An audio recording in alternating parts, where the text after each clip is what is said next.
Bienvenue dans le podcast Shine, le podcast qui permet aux femmes de rayonner. Je suis Christine Levicki, coach, entrepreneur, maman, femme et auteure de plusieurs best-sellers de développement personnel, dont J'arrête de râler et Wake Up. Je crois profondément que nous pouvons, nous les femmes, nous construire une vie radicalement libre et choisie, bien loin des diktats, des idées reçues et des conditionnements. À travers les différents épisodes de ce podcast, je souhaite te permettre de rayonner dans ta carrière ou ton business, de rayonner dans ta famille, de rayonner dans ta sexualité et finalement de rayonner dans toute ta vie. Si tu as des questions, des envies ou des recommandations, rejoins-moi sur mon compte Instagram Christine Levicki pour échanger. Dans quelques instants, tu vas pouvoir accéder à cette conversation passionnante que j'ai pu avoir avec mon invité. Mais avant de commencer, je voudrais t'annoncer que les inscriptions sont ouvertes pour la prochaine session de mon programme La Voix d'Athéna. La Voix d'Athéna, c'est un accompagnement en 12 modules pour te retrouver et te remettre au centre de ta vie. Pour faire la paix avec ton corps et découvrir pourquoi il est urgent que tu apprennes à honorer tes envies. Pour faire la paix avec ton sexe et découvrir les trésors de la sexualité. Et surtout, et enfin, pour activer tes super pouvoirs féminins et commencer à vivre ta légende personnelle sans retenue ni délai. La Voix d'Athéna, c'est le programme pour les femmes qui veulent arrêter de se sacrifier et reconnecter avec ce qui les fait vibrer.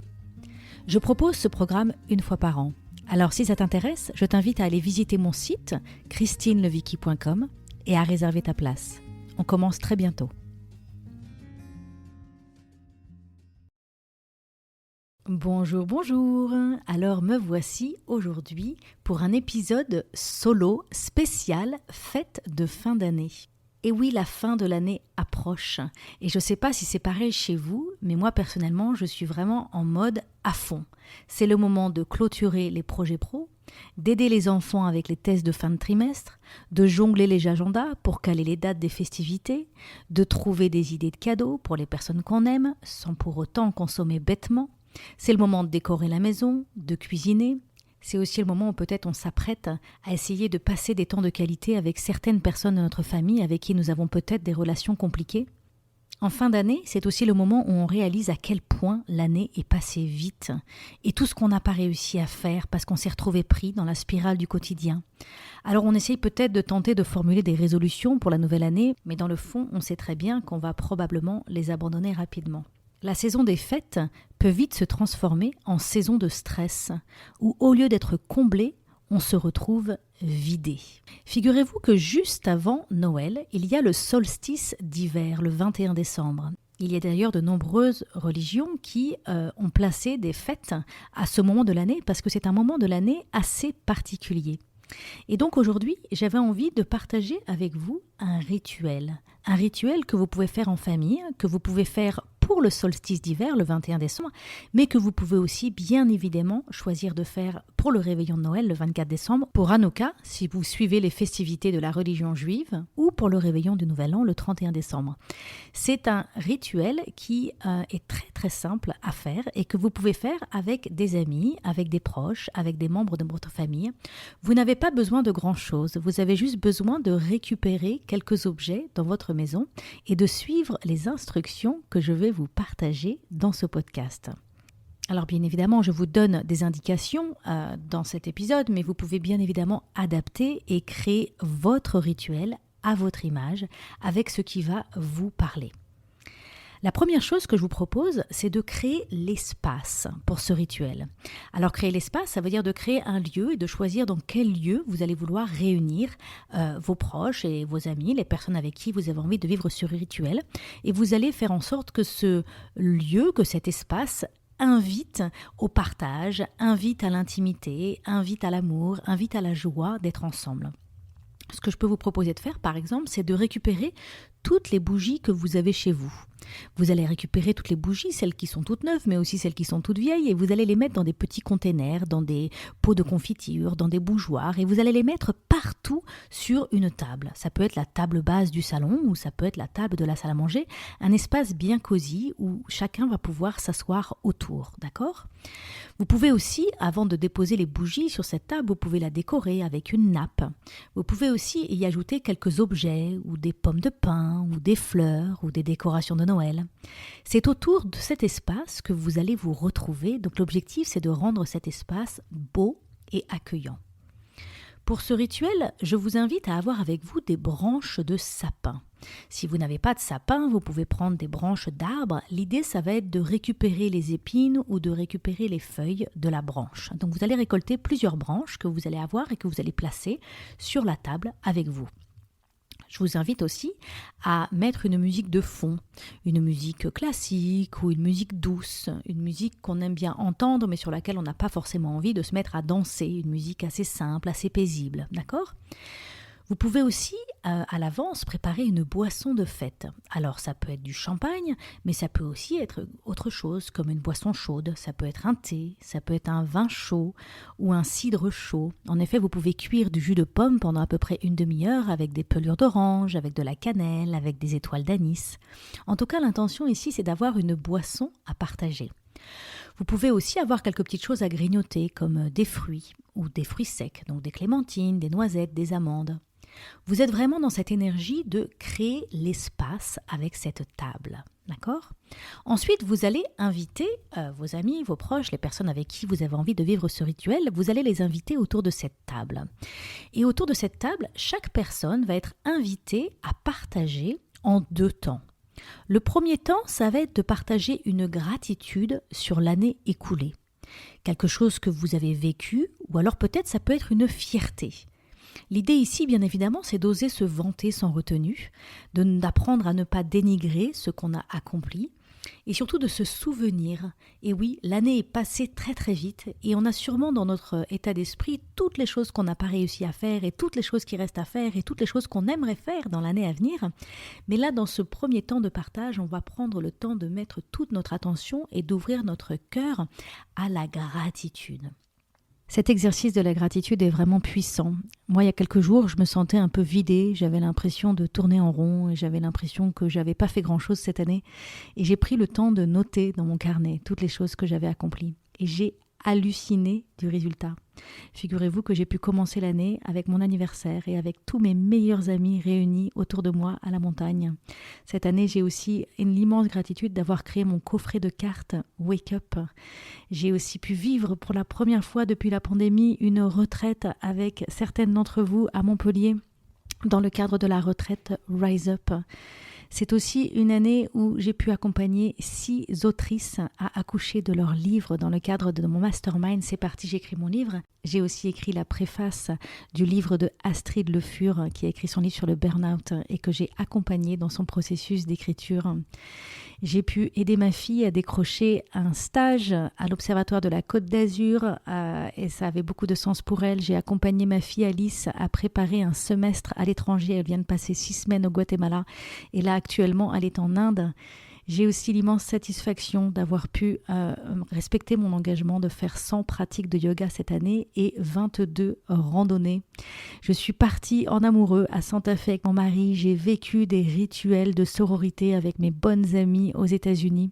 Et aussi, bien évidemment, j'ai pu continuer à me régaler avec tous ces interviews sur le podcast. N'est-ce pas absolument hallucinant qu'il y a quelques jours, je me sentais vide et j'avais l'impression de ne pas avoir accompli grand-chose ? Je suis toujours fascinée par la capacité de notre cerveau à être amnésique et à oublier toutes ces bonnes choses que la vie nous a données. Ce rituel est donc une occasion de nous le rappeler. Vous allez donc partager une gratitude pour quelque chose que vous avez vécu cette année ou une gratitude, une fierté pour quelque chose que vous avez accompli cette année. Donc ça va être le premier temps du temps de partage et donc vous pouvez soit faire un tour de table où chacun partage sa gratitude, soit quand c'est le tour de chacun, vous pouvez l'inviter à partager, à faire son partage sur les 2 temps. Donc le premier temps c'est la gratitude et le deuxième temps ça va être de partager sur l'intention sur la nouvelle année. Qu'est-ce que je souhaite vivre dans cette nouvelle année? Alors attention, ce n'est pas une résolution, c'est quelque chose qu'on appelle, c'est quelque chose qu'on sent dans notre cœur, c'est un élan, c'est cet appel profond que l'on sent dans le fond de nos tripes, d'accord? Donc vous allez pouvoir, chacun à votre tour, partager quelle est votre intention pour la nouvelle année. Qu'est-ce que vous avez envie de vivre? Peut-être qu'il y a une chose, peut-être qu'il y a plusieurs choses. Où est-ce que vous avez envie de mettre la lumière, d'allumer votre radar pour l'année à venir? D'accord? Alors moi, par exemple, tous les ans, quand je réfléchis à cette idée d'intention, j'aime choisir un mot-clé qui sera un peu comme la saveur de l'année à venir. Alors par exemple, moi en 2021, j'ai choisi le mot sauvage. C'est une année où j'avais envie de reconnecter à mon féminin sauvage et c'est suite à ce temps de connexion que j'ai créé mon programme La Voix d'Athéna. Ensuite, en 2022, j'ai choisi le mot alchimie. L'alchimie, c'est cette idée de comprendre comment combiner les éléments et comment comprendre comment mélanger les éléments, comment combiner les éléments pour créer quelque chose qui a une valeur supérieure. Et j'ai vécu notamment une expérience d'alchimie absolument extraordinaire pendant ma retraite Rise Up cet été à Montpellier, parce que j'ai réuni des femmes ensemble. Et pendant 4 jours, on s'est assis en cercle et je les ai accompagnées sur une aventure de développement personnel dans le cadre de mon stage Rise Up. Et je me suis rendu compte à la fin de ce stage qu'une alchimie absolument formidable, c'est de mettre des femmes ensemble et que quand on met des femmes ensemble, alors on crée de l'or. Et c'est suite d'ailleurs à cette expérience d'alchimie extraordinaire que j'ai décidé que mon séminaire Wake Up, que je propose maintenant depuis de nombreuses années, que mon prochain séminaire Wake Up, qui aura lieu à Paris en janvier, sera exclusivement réservé aux femmes. J'ai envie de réunir une bonne 50aine de femmes et de vivre avec elles une formidable expérience pour les aider à rayonner pleinement dans leur vie, à prendre leur pouvoir sur leur vie, à réveiller leur vie et à rayonner. Et en 2023, donc, j'ai choisi le mot harmonie. J'ai choisi le mot harmonie parce que plus j'avance dans mon chemin de développement personnel, plus je me rends compte que c'est ça qu'on cherche au plus profond de nous. Quand on parle d'amour, en fait, on parle d'harmonie. L'harmonie, c'est l'acceptation de la différence. C'est non seulement l'acceptation de la différence, mais c'est même l'amour de la différence. C'est de rendre compte que quand chacun peut rayonner, quand chacun est accepté, quand chacun est accueilli, quand chacun prend sa place et quand chacun joue de son instrument de musique, alors on peut vivre une expérience d'harmonie. Je suis très très curieuse d'explorer ce mot. J'ai eu cette réalisation que quand on joue de la musique, si par exemple je joue seule à la guitare, je peux avoir de l'harmonie, mais si j'ai une deuxième guitare qui joue avec moi, alors je peux avoir une harmonie supérieure. Mais là, on reste encore avec les mêmes instruments. Si avec les 2 guitares, je rajoute un piano et je rajoute un violon et un violoncelle et je rajoute une contrebasse et je rajoute un tambour, alors là, plus j'apporte de la différence dans les instruments, plus je peux vivre potentiellement une expérience profonde d'harmonie à partir du moment où on accepte les différences. Donc voilà, moi j'ai décidé que 2023 serait mis sous la saveur de l'harmonie et j'ai envie d'explorer ce mot en 2023. Donc c'est une question à vous poser. Vous aujourd'hui, quel serait le mot de votre année? Quelle serait la saveur de cette nouvelle année qui va arriver? Donc petit récapitulatif, vous avez préparé une table, vous avez de la musique, vous avez des branches de sapin, vous avez une boisson et chaque personne est invitée à partager une célébration et une intention. Quand la personne parle, quand c'est son tour de parler, attention, elle n'est pas interrompue. C'est comme un bâton de parole, on écoute, on accueille, on reçoit, aucune interruption dans ce partage. Quand la personne est en train de parler, elle prend une branche de sapin et pendant qu'elle parle, elle enlève les épines et elle les met dans un bol. Vous pouvez avoir un joli bol, d'accord? Et donc au fur et à mesure, elle prend les épines et elle les met dans les bols au fur et à mesure qu'elle parle. Et quand elle a terminé son partage, on peut lui faire un bisou, on peut lui faire un câlin ou on peut juste clôturer son partage. La personne peut poser la branche dans le bol ou elle peut la garder et on passe à la personne suivante. Et donc à la fin du rituel, vous allez avoir un bol avec toutes les épines qui représentent les célébrations et les intentions de toutes ces personnes qui étaient réunies avec vous pour ce rituel. Et l'idée, c'est de garder ces épines avec vous toute l'année. Vous serez la gardienne de ce rituel. Vous pouvez les garder en les plaçant sur un autel, si vous avez un autel chez vous. Chez moi, j'ai un autel du féminin. Les personnes qui ont suivi le programme La Voix d'Athéna ont créé un autel du féminin sacré. Sinon, vous pouvez les mettre sur la cheminée. Vous pouvez les mettre sur votre table de chevet, où vous voulez, un endroit où ça fait sens pour vous de garder, d'être la gardienne de ces célébrations et de ces intentions.